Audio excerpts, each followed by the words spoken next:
بسم الله الرحمن الرحيم.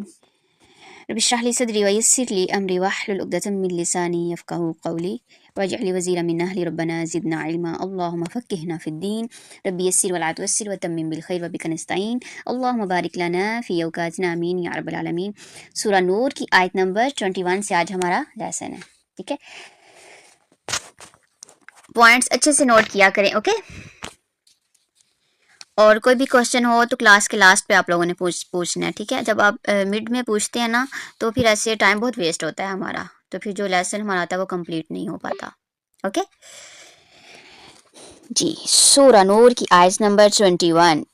یا ایھا الذین آمنو، اے لوگ جو ایمان لائے ہو، لا تتبعوا، نہ تم پیروی کرو خطوات الشیطان، شیطان کے قدموں کی، ومن یتبع، اور جو کوئی پیروی کرے گا خطوات الشیطان، شیطان کے قدموں کی، فإنہ، تو بے شک وہ، یأمر، وہ حکم دیتا ہے، بالفحشاء، بے حیائی کا، والمنکر، اور برائی کا یا برے کاموں کا، ولولا، اور اگر نہ ہوتا، فضل اللہ، اللہ تعالیٰ کا فضل، علیکم، تم پر، ورحمت، اور اس کی رحمت، ما زکا، نہ پاک کرتا، منکم، تمہیں، من احدین، کسی ایک کو، ابداً، کبھی بھی، ولیکن اللہ، اور لیکن اللہ تعالیٰ، یزکی، وہ پاک کرتا ہے یا تزکیہ کرتا ہے، من یشاء، جسے وہ چاہتا ہے، واللہ، اللہ، سمیع، خوب سننے والا ہے، علیم، خوب جاننے والا ہے۔ اس آیت میں اللہ سبحانہ تعالیٰ ایمان والوں کو، ہم لوگوں کو مخاطب ہیں، ڈائریکٹ کن کو؟ ایمان والوں کو۔ کیا اللہ تعالیٰ کہہ رہے ہیں؟ اے ایمان والو، شیطان کی قدموں کی پیروی نہ کرو۔ جو شخص شیطانی قدموں کی پیروی کرے تو شیطان تو بے حیائی اور برے کاموں کا ہی حکم کرے گا نا، وہ تو برے کاموں کا اور بے حیائی کا ہی حکم دیتا ہے۔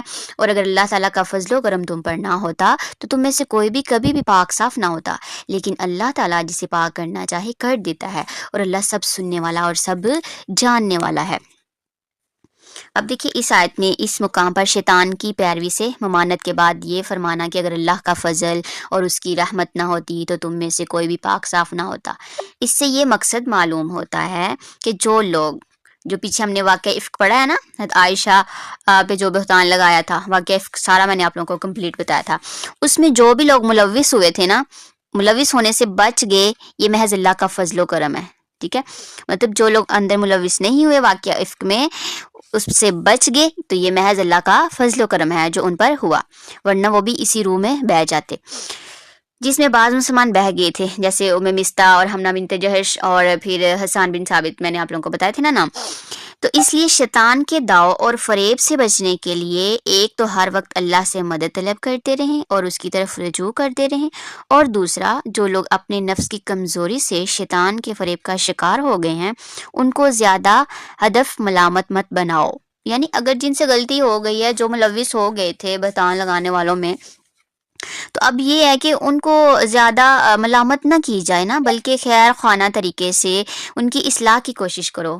وہ کیا کہتے ہیں کہ کسی بھی انسان سے نفرت نہ کرو، بلکہ جو وہ برائی کر رہا ہے اس برائی سے نفرت کرو۔ اگر کوئی گناہ گار ہے تو اس انسان سے نفرت نہ کرو، بلکہ اس گناہ سے نفرت کرو، ٹھیک ہے؟ ہمارے اندر یہ چیز ہوتی ہے، اگر کوئی برا کام کر رہا ہے ہم اس انسان سے نفرت کرنے لگ جاتے ہیں، اس کو چھوڑ دیتے ہیں تنہا، تو ہمیں کیا کرنا ہے؟ اس کی اصلاح کرنی ہے خیر خواہی کے ساتھ، ٹھیک ہے؟ یہ نہیں ہے کہ اس کو چھوڑ دیں، پھر تو وہ زیادہ بگڑے گا نا، پھر تو معاشرے میں زیادہ بربادی ہوگی۔ تو کیا ہے کہ گناہ سے نفرت کی جائے، نہ کہ انسانوں سے، ٹھیک ہے؟ نیکسٹ آیت، ولا یأتلی، اور نہ قسم کھائیں، اولو الفضلی، فضل والے، منکم، تم میں سے، والسعتی، اور وسعت والے یا کشادگی والے، ان یؤتو، کہ نہ وہ دیں گے، اولی القربا، قرابت داروں کو، والمساکین، اور مسکینوں کو، والمہاجرین، اور مہاجرین کو، فی سبیل اللہ، اللہ کے راستے میں، ولیعفو، اور چاہیے کہ وہ معاف کر دیں، ولیصفحوا، اور چاہیے کہ وہ درگزر کریں، الا، کیا نہیں، تحبون، تم پسند کرتے یا تم چاہتے، ان یغفر اللہ، کہ معاف کر دے اللہ لکم، تمہارے گناہوں کو، واللہ، اللہ، غفور، بہت بخشنے والا، رحیم، بہت رحم کرنے والا ہے۔ اب اس آیت میں کیا بات ہو رہی ہے کہ تم میں سے جو بھی فضل والے ہیں، یعنی بزرگی اور کشادگی والے ہیں، یعنی جن کے پاس بہت سا مال و دولت ہے، انہیں اپنے قرابت داروں اور مسکینوں اور مہاجرین کو فی سبیل اللہ دینے سے قسم نہ کھا لینی چاہیے، مطلب وہ قسم نہ کھائیں کہ ہم ان کو نہیں دیں گے، بلکہ معاف کر دینا اور درگزر کر لینا چاہیے۔ اللہ تعالیٰ کیا کہہ رہے ہیں؟ الا تحبون ان یغفر اللہ لکم، کیا تم نہیں چاہتے کہ اللہ تعالیٰ تمہارے قصور معاف فرما دے؟ اللہ تعالیٰ تو بڑا ہی غفور و رحیم ہے، ٹھیک ہے؟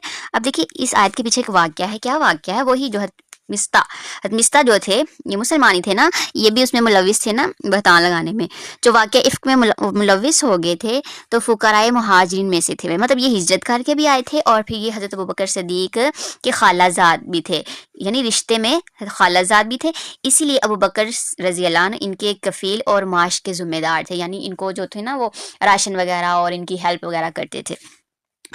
تو جب یہ بھی حضرت عائشہ رضی اللہ عنہا کے خلاف مہم میں شریک ہو گئے تو ابو بکر صدیق رضی اللہ عنہ کو سخت صدمہ پہنچا، جو ایک فطری امر ہے نا، مطلب لائک کسی کی بیٹی پہ کوئی الزام لگائے اور وہ شخص اس کو ہر منتھ جو ہے اس کا سارا راشن وغیرہ اس کی پورے گھر کی ذمہ داری جو ہے وہ اٹھاتا ہو اور وہی شخص مطلب ایسی بات کر دے، وہ بھی اس کی بیٹی پاک بس بیٹی کے بارے میں، تو دیکھیے نا یہ ایک فطری امر ہے، کتنا سخت صدمہ پہنچے گا اس انسان کو۔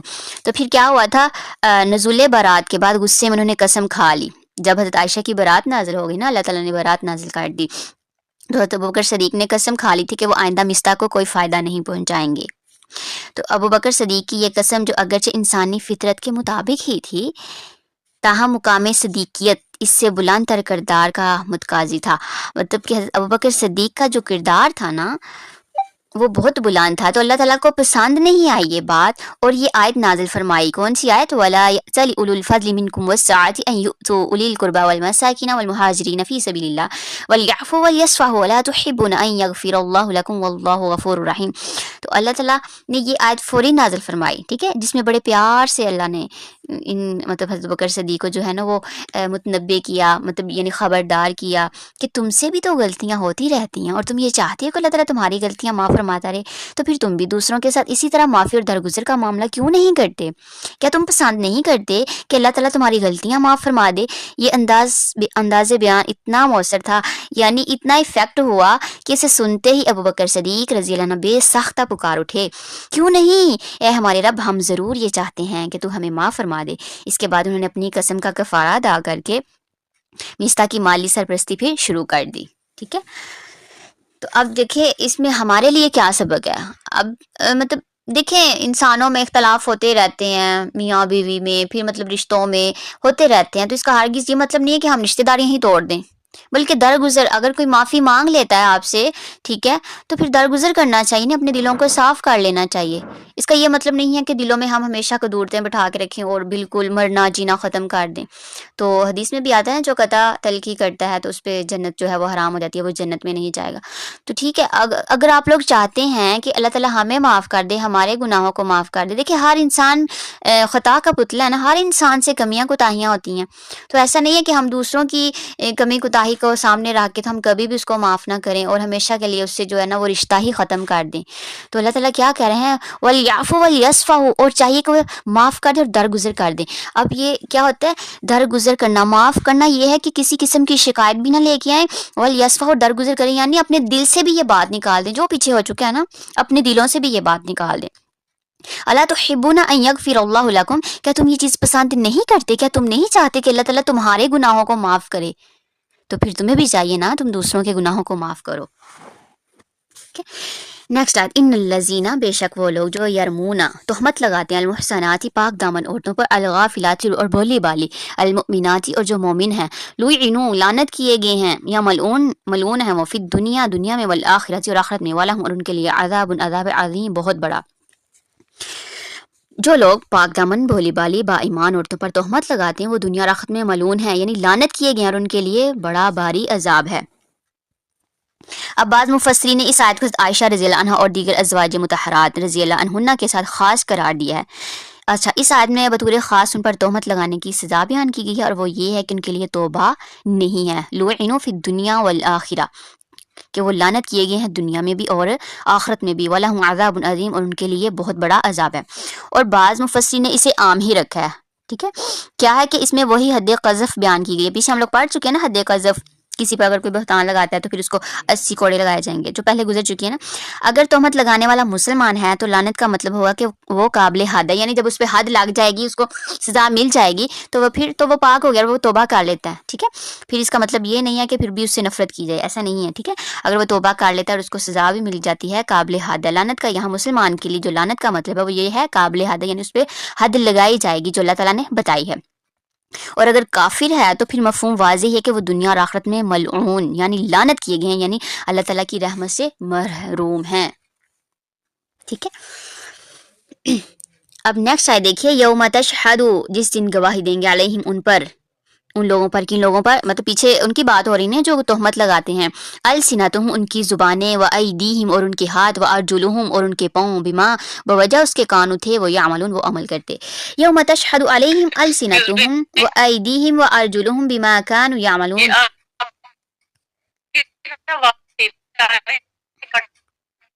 شمیم بھائی آپ کی آواز کٹ رہی ہے.